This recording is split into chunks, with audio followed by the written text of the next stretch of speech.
किराए के घर के टॉयलेट से सड़े हुए मांस की बदबू आ रही थी। मुझे बहुत डर लग रहा था, इसलिए मैंने एक मैकेनिक मिस्त्री को बुलाया। उसने पूरे टॉयलेट को ऊपर से नीचे तक छान मारा। आखिरकार एक फर्श की ईंट के नीचे हमें एक मरा हुआ चूहा मिला। मैंने राहत की सांस ली और इस बारे में ज्यादा नहीं सोचा। कुछ दिनों बाद जब मैं नहा रही थी तो टॉयलेट की बत्ती अचानक गुल हो गई। एक ठंडी च्वन वाले हाथ ने मेरे कंधे को छुआ। मैं चौंक गई और डरते डरते पीछे मुड़कर देखा। मुझे अपनी सहेली लिंगलू के जैसी कदकाठी की एक परछाई दिखाई दी। मैंने राहत की सांस लेते हुए कहा, तुम अंदर कब आई? फिर से मुझे डरा रही हो? अब मजाक बंद करो और जाकर लाइट जलाओ। वह परछाई टस से मस नहीं हुई, बल्कि मेरे कंधे पर रखा उसका हाथ और भी भारी होने लगा। मुझे कुछ अजीब सा एहसास हुआ। लिंगलू, मैंने आवाज दी। परछाई फिर भी चुप रही। मुझे खौफनाक और ठंडी निगाह अपने ऊपर महसूस हुई। मेरे दिल की धड़कनें तेज होने लगी। मैंने चुपके से अपना हाथ पैंट की जेब में डाला और कांपते हाथों से अपना फोन निकाला। इससे पहले कि मैं उसे अनलॉक कर पाती, उस परछाई ने अचानक अपने दोनों हाथों से मेरा गला घोंट दिया।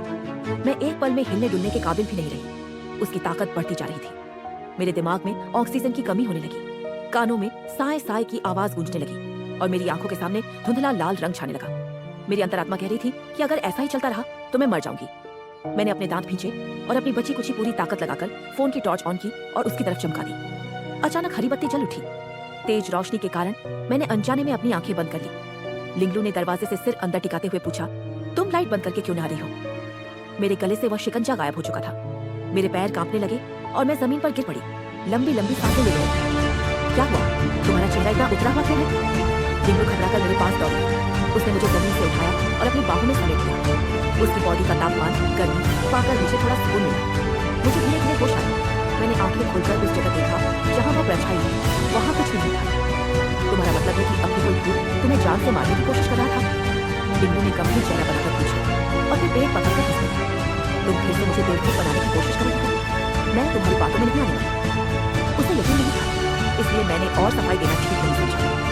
लिंगलू अपने कमरे में लौट गई और अपना सूटकेस पैक करने लगी। अरे, तुम सच में ऐसा कर रही हो?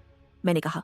हमें यहाँ शिफ्ट हुए अभी सिर्फ 1 महीना हुआ है और इस घर का किराया इतना सस्ता है, अगर हमने इसे छोड़ दिया तो हमें इतना अच्छा मौका फिर कभी नहीं मिलेगा।